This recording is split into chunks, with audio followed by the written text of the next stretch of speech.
সকল ক্যাডারের সাথে সামঞ্জস্য রেখে চিকিৎসকদের বিসিএস এ সর্বোচ্চ বয়স সীমা 34 করতে হবে। কারণ হচ্ছে পূর্বে ডাক্তারদের বয়স ছিল 32, যখন সাধারণের ছিল 30 বছর। কারণ হচ্ছে ডাক্তারদের কারিকুলামে 2 থেকে 3 বছর বেশি সাধারণ চিকিৎসকদের চাইতে, সাধারণ যারা কর্মরত আছে তাদের।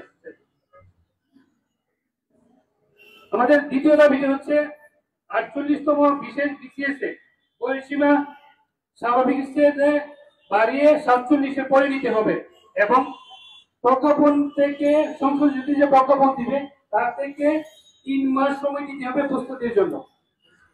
আমাদের 3 দফা দাবির মধ্যে আছে ইন্টার্ন চিকিৎসকদের 48তম বিশেষ বিসিএস এ উত্তীর্ণ সাপেক্ষে ভাইভা বোর্ডে অস্থায়ী বিএমডিসির রেজিস্ট্রেশনের মাধ্যমে ভাইভা বোর্ডে পরীক্ষা দেওয়ার সুযোগ দিতে হবে এবং চূড়ান্তভাবে উত্তীর্ণ হলে বয়স সীমা বাড়িয়ে পিএসসি এবং জনপ্রশাসনকে বিলম্বে যোগদানের সুপারিশ জারি করতে হবে। আমাদের 4 নম্বর দাবির মধ্যে রয়েছে সকল বিসিএস এ প্রিলি রিটেন ভাইভা নাম্বার অবশ্যই প্রকাশ করতে হবে। কেন প্রকাশ করতে হবে? যাতে নিয়োগ পরীক্ষায় ট্রান্সপারেন্সি এবং বৈধতা বজায় থাকে। ধন্যবাদ।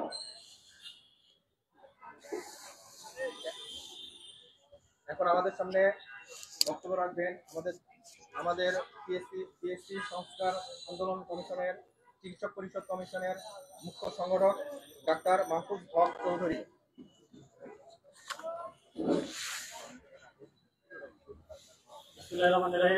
এখানে আগত উপস্থিত সাংবাদিক ভাই বোনদের শুভেচ্ছা জানাচ্ছি।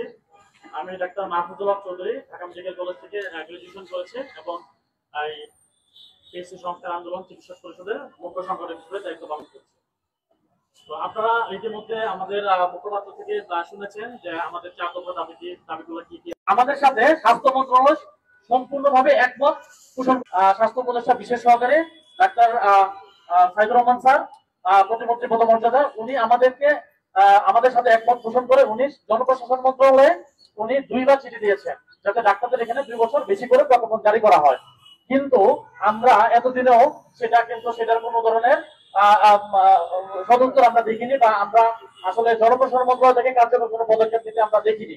তো এরই প্রেক্ষিতে আমরা গত কিছুদিন পূর্বে যখন 48 বিসিএস এর সময়সীমা প্রকাশ করা হয় তখন আমরা পিএসসি তে গিয়েছিলাম এবং আমি নিজে পিএসসি চেয়ারম্যান স্যারের সাথে কথা বলেছি। উনি আমাকে আশ্বস্ত করেছেন যে না, বয়সের ব্যাপারটা অবশ্যই যৌক্তিক, আপনাদের ডাক্তারদের 2 বছর বয়স বাড়ার ব্যাপারটা ওনারা বলেছিলেন যে না, ওনারা এটা নিয়ে আলোচনা করবেন এবং ওনারা এটা নিয়ে দ্রুত সিদ্ধান্ত দিবেন। কিন্তু আমরা আজকে আপনার 15 জুন হয়ে গেছে, এখনো 25 তারিখ পর্যন্ত আমাদের আবেদন করা যাবে, কিন্তু এখন পর্যন্ত আমরা এটা কোনো ধরনের সুস্পষ্ট কোনো জবাব আমরা তাদেরকে দিতে দেখিনি। তো সেই ক্ষেত্রে আমরা আবারও তাদেরকে অনুরোধ করব যে ডাক্তারদের যে ন্যায্য 2 বছর দাবি ছিল বাড়ানোর, সেটা অবশ্যই যেন জনপ্রশাসন মন্ত্রণালয় গ্রহণ করে এবং এটা 48 এবং 47 বিসিএস থেকে যেন সেটা কার্যকর হয়, সেটা আমরা দাবি রাখবো। দেন আমাদের 2 নম্বর আরেকটা যেটা দাবি ছিল সেটা হলো যে 48তম যে স্পেশাল বিসিএস সেটা নিয়ে সেটা খুব অল্প সময়ের মধ্যে তারা ঘোষণা করা দিয়েছে। যেমন আপনার মাত্র 40 দিন, আপনারা দেখবেন যে কোনো বিসিএস এর জন্য সার্কুলারের মধ্যে কিন্তু লেখা আছে যে ন্যূনতম 3 মাস সময় দিয়ে একটা বিসিএস এর জন্য আপনার প্রজ্ঞাপন প্রকাশ করতে হবে, সময়সূচি প্রকাশ করতে হবে। কিন্তু আপনারা দেখবেন 48তম স্পেশাল বিসিএস এর ক্ষেত্রে তারা মাত্র 40 দিন সময় দিয়েছে, যেটা আসলে কোনোভাবে একজন পরীক্ষার্থীর ক্ষেত্রে, কোনোভাবে একজন নতুন শিক্ষার্থীর ক্ষেত্রে এটা কখনোই সম্ভব না। আমরা জানি না তারা এত দ্রুত পরীক্ষা নিতে যাচ্ছেন কেন। আরেকটা বিষয় আপনাদেরকে বলে রাখি, তারা আপনাদেরকে বলেছেন যে চিকিৎসক সংকট মোকাবেলার জন্য তারা এটা নিচ্ছেন। কিন্তু আমরা সাংবাদিক ভাইদেরকে একটা জিনিস বলতে চাই যে জিনিসগুলা মন্ত্রণালয় সহ পিএসসি সহ অনেক জায়গায় তারা এই বিষয়টা ভালোভাবে উপলব্ধি করতে পারছেন না। আমি একটা উদাহরণ দেই, যেমন ধরেন কেউ 48 বিসিএস এ যদি তারা চান্স পায় এবং সেটা যদি আগস্ট বা সেপ্টেম্বরের মধ্যে নিয়োগ হয় এবং সেই ব্যক্তি যদি 47 বা 46 বিসিএস এ সুপারিশপ্রাপ্ত হয়ে থাকে, তাহলে সে কিন্তু 48 বিসিএস এ জয়েন করার পরেও পরবর্তীতে সে কিন্তু 46 বা 47 বিসিএস এর ক্ষেত্রে সে জয়েন করবে, তার কারণ তার প্রমোশন আর বিষয় থাকে। এখন আপনি যে 48 বিসিএস এর চিকিৎসক সংকটের জন্য আপনি দ্রুত নিয়ে দিচ্ছেন, কিন্তু আবার তো সে একই কাজই হচ্ছে। দেখা গেল যে সেই লোকটি আবার 47 বা 46 কে জয়েন করতেছে, তার মানে 47 সিটটা আপনার খালি থাকবে, সেক্ষেত্রে আপনার চিকিৎসা সংকট কিন্তু অবশ্যই রয়ে যাবে, যেটা আমরা 39 এবং 42 বিসিএস এর ক্ষেত্রে লক্ষ্য করেছি। আপনারা এই বিষয়টা একটু ভালোভাবে ব্যাখ্যা করবেন আশা করি, তাহলে আমরা মনে করবো যে পিএসসি এটা নিয়ে ভালোভাবে হয়তো চিন্তা করবে এবং সরকার হয়তো এটা সমাধান নিয়ে চিন্তা করবে। আদারওয়াইজ কিন্তু কোনোভাবে কিন্তু চিকিৎসা সংকট মোকাবেলা করা সম্ভব হবে না। আচ্ছা, আমাদের আরেকটা দাবি ছিল সেটা হলো যে যারা ইন্টার্নশিপ করছে এখন, যদি স্পেশাল বিসিএস নিয়ে নেওয়া হয় তাহলে তারা কিন্তু ইন্টার্নশিপ শেষ করার পূর্বেই কিন্তু তাদেরকে তারা নিয়োগ হতে পারবে না, সুপারিশপ্রাপ্ত হতে পারবে না।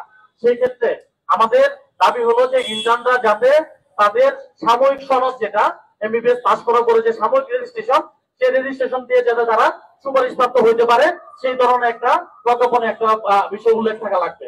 এটা হলো আমাদের 3 নম্বর দাবি। 4 নম্বর আমাদের স্পষ্ট দাবি, সেটা হলো যে পরীক্ষার অবশ্যই স্বচ্ছতা আসতে হবে।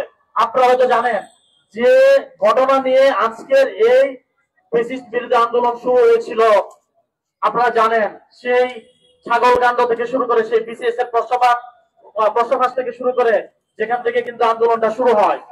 তো আমরা চাই স্বচ্ছতার ভিত্তিতে বিসিএসটা যেন হয়। আমার আপনার মতো ডাক্তারের কাছে আপনি রোগী হিসেবে আসবেন, যাতে আমি একজন মেধাবী এবং যোগ্য দক্ষ ডাক্তার হিসেবে যদি আপনাকে চিকিৎসা করতে পারি, সে অবস্থা সেই অধিকারও কিন্তু জনগণ হিসেবে আপনার দায়িত্ব রয়েছে। সুতরাং আমরা চাই 48তম বিসিএস এর যে সকল পরীক্ষার্থীরা অংশগ্রহণ করবে তাদের লিখিত এবং ভাইবার নম্বরপত্র অবশ্যই প্রকাশিত করতে হবে, যাতে স্বচ্ছতা ভিত্তিতে নিয়োগ হয় এবং আমরা কোনো অস্বচ্ছ কোন দলীয় কর্মকাণ্ড যাতে এর সাথে জড়িত না থাকে সেই দিকে সরকারকে আহ্বান করবো, তারা যাতে একটা স্বচ্ছ এবং জবাবদিহিতামূলক একটা বিসিএস এর ব্যবস্থা করে, যাতে কেউ এখানে আন্দোলন করতে না পারে যে এখানে কোনো ধরনের স্মরণবৃদ্ধি হয়েছে, এখানে কোনো সুপারিশপ্রাপ্ত বা ভাইভাতে কোনো ধরনের স্মরণবৃদ্ধি হয়েছে, এই ধরনের বিষয় যাতে আমরা পরিলক্ষিত না করি। সেক্ষেত্রে আমাদের চতুর্থ দাবিতে হলো অবশ্যই বিসিএস পরীক্ষার ক্ষেত্রে লিখিত এবং ভাইবার নম্বরপত্র প্রকাশ করতে হবে। ধন্যবাদ সবাইকে। কোনো কোয়েশ্চেন থাকলে জিজ্ঞেস করতে পারেন। আসসালামু আলাইকুম।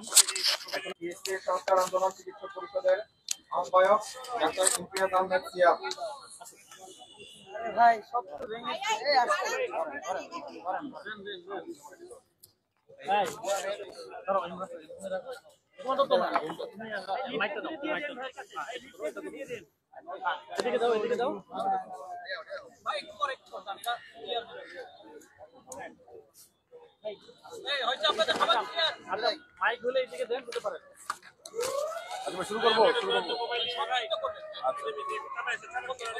আচ্ছা বিসমিল্লাহির রহমানির রহিম। আপনারা সবাই জানেন যে আমার নাম ডাক্তার ইমতিয়াজ আহমেদ সিয়াম। আপনারা সবাই জানেন, আমার একটু পূর্ব পরিচয় দেই। বিগত এপ্রিল মে মাসে আপনারা সবাই জানেন যে পিএসসি সংস্কার আন্দোলন নামে একটা মুভমেন্ট ঢাকা বিশ্ববিদ্যালয় কেন্দ্রিক এবং বাংলাদেশের সকল বিশ্ববিদ্যালয়ে অনুষ্ঠিত হয়েছিল। সেই মুভমেন্টের ফলশ্রুতিতে আমরা পিএসসি সংস্কার কমিশন গঠন সহ পিএসসির মধ্যে কিছু দৃশ্যমান স্বচ্ছতা আনয়ন করতে অলরেডি সক্ষম হয়েছি এবং আরো কিছু পদক্ষেপ যেগুলা পাবলিক সার্ভিস কমিশন কেন্দ্রিক যে পরীক্ষাগুলো, সেটা বিসিএস ক্যাডার পরীক্ষা অথবা নন ক্যাডার পরীক্ষায় যে ধরনের অস্বচ্ছতা পরীক্ষার্থীরা পূর্বে সম্মুখীন হয়েছে, সেই অস্বচ্ছতাগুলো দূর করার জন্যই আমরা মূলত ওই আন্দোলনটা শুরু করেছিলাম।